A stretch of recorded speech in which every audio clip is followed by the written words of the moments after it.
Hi all, this is Allmighty and welcome to this video.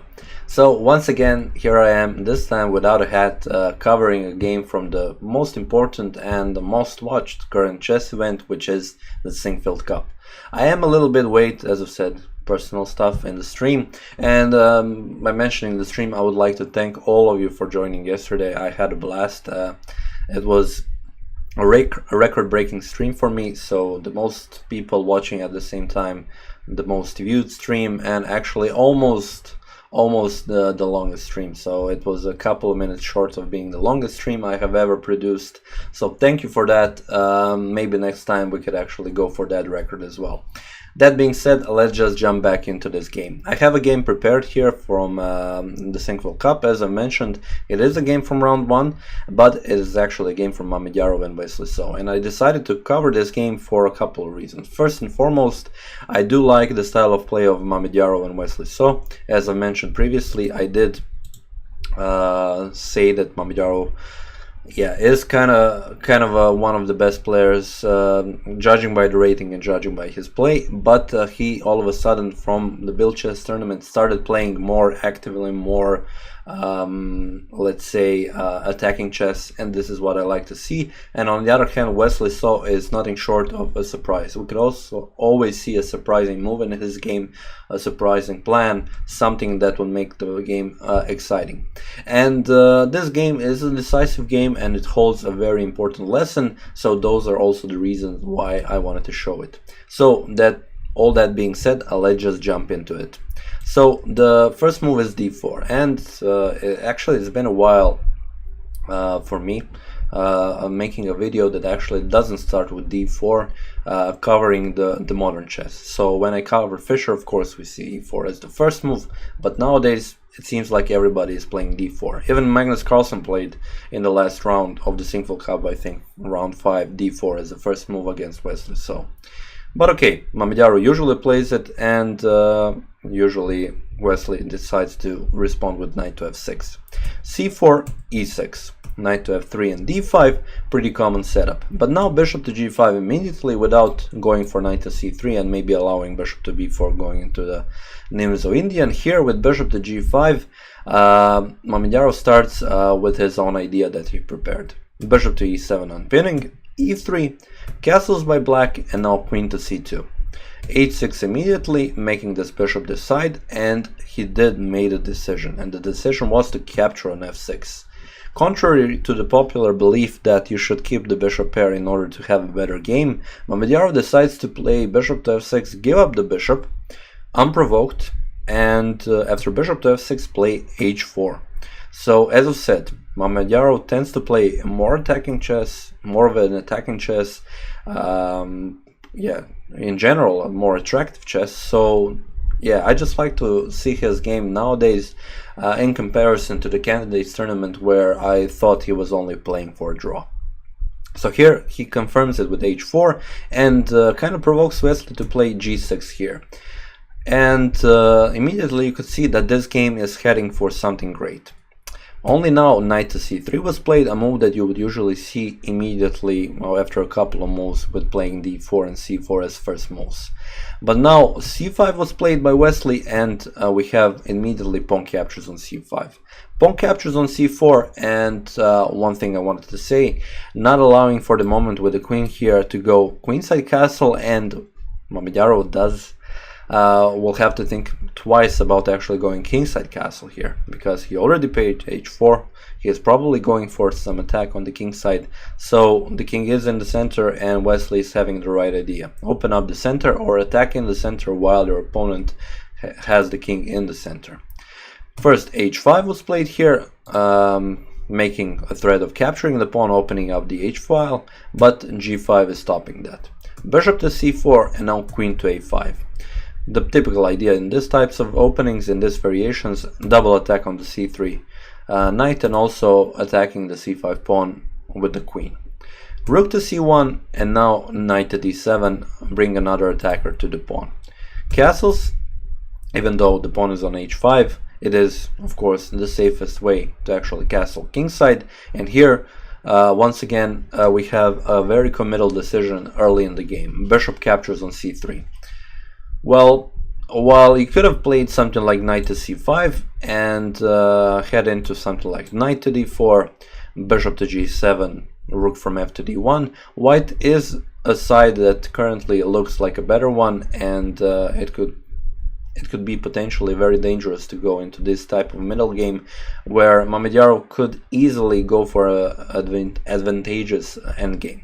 So probably here, because of that, Wesley in that position decided to go for bishop to c3, because it doesn't seem like here, because of the problem of this light square bishop, he does have some ideas, as you might say, but it is a question what would happen here. For example, after bishop to d7, a3 can be played, b4 being a threat, knight to a6, and then going for knight to f5. Queen f5, pawn f5, and rook to d7. All of this is forced, and having the rook here, threatening to capture here, threatening to pressure here. It is a difficult position for black. So probably because of this, Wesley didn't go here, and he decided to give up the bishop on c3, which could bishop from f6, which could be considered a very valuable defensive piece with him being on g7. So we have queen to c3, rook to c3, and now knight to c5. Immediately knight to e5, virtually stopping bishop to d7, and still pointing out to Wesley that he has a problem of developing the light square bishop. If here bishop to d7, you can go into this variation with bishop to b3. And now if knight captures on b3, knight captures on d7 first, attacking the rook, rook goes to d8, and rook to c7. Knight has to move, cannot move anywhere good, but here on a5. And now after rook to c1, black is in a whole lot of problems, because this knight is useless, this rook is useless, and this rook cannot go anywhere. And with a couple of moves, white can show that he actually is the one putting a hold on this position, even though he is an up in material. King to g7, for example, stopping knight to f6 and b4. Knight to c6, b5, knight to a5, king to h2, and after something like, I don't know, rook to e8, you can play even knight to e5. Rook to f8, defending this, knight to g6, rook back to e8, and now even f4. Yeah, black is just lost in this position. His pieces aren't doing anything. So, here in this position after knight to e5, we saw b6 played by Wesley, deciding to play in the bishop on b7. f4 immediately, so going with that idea of opening up the f-file and putting pressure on the f7 pawn. Knight to e4 attacking the rook, and rook to d3. Knight to g3 once again attacking the rook, and rook to f3. And rook to f3 is the best move here for white, because it stops knight to h5. Because here after rook to h3, the knight has to move, you capture on h6, and the next thing you will do is capture on g5. If for some reason black decides to keep the pawn and capture on f4, pawn captures here, and now the rook will come on h3, and all sorts of problems are coming for black here, so you don't want to do this.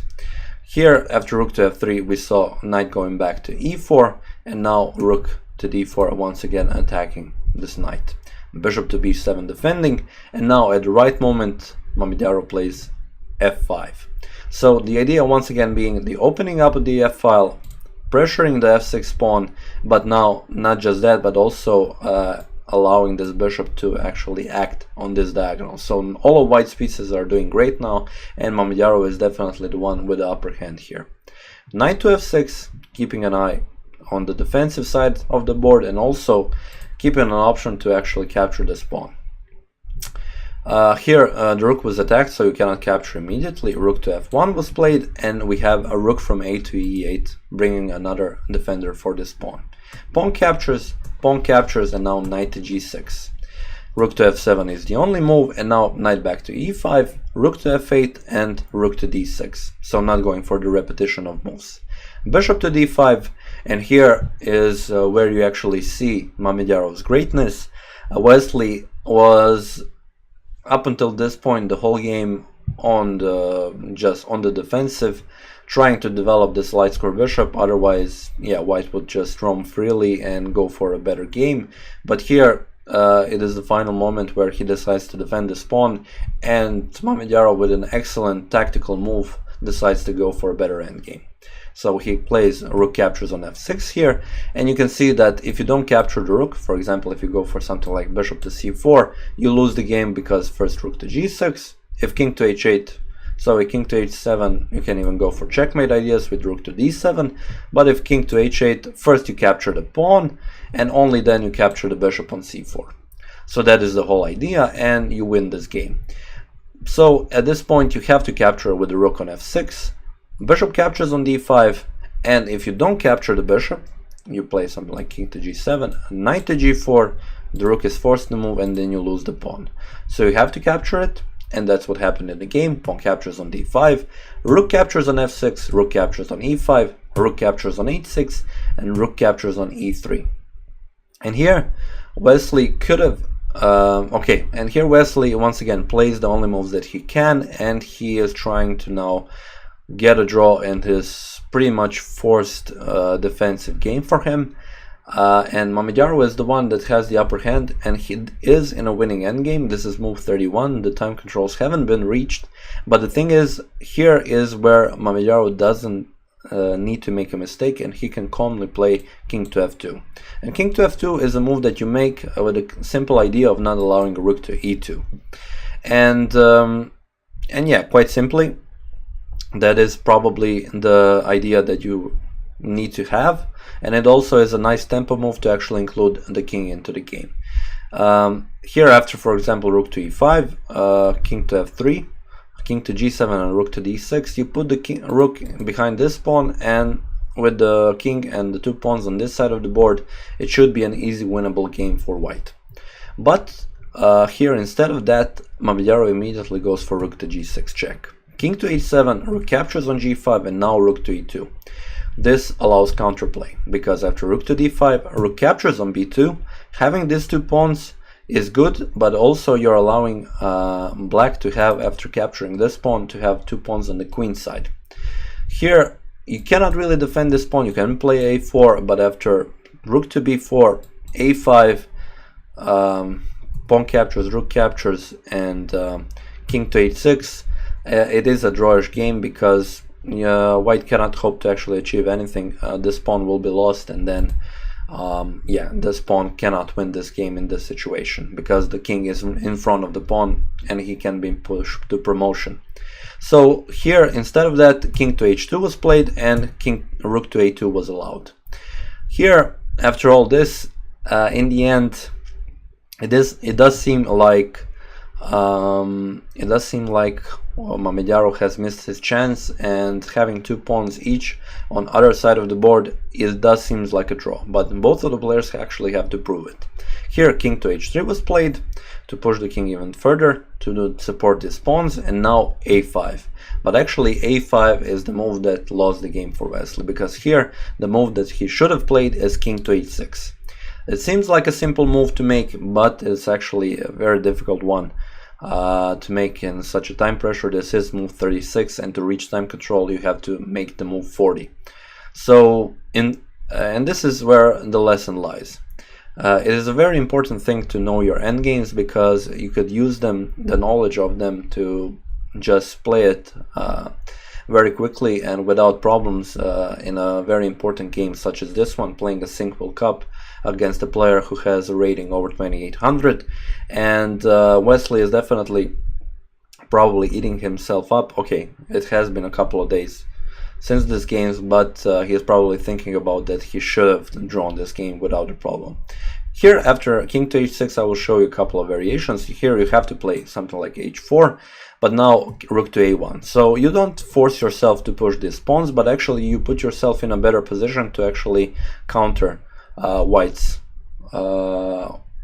attacks. So for example, here rook to d6, king to g5, rook to g6, and king to f4.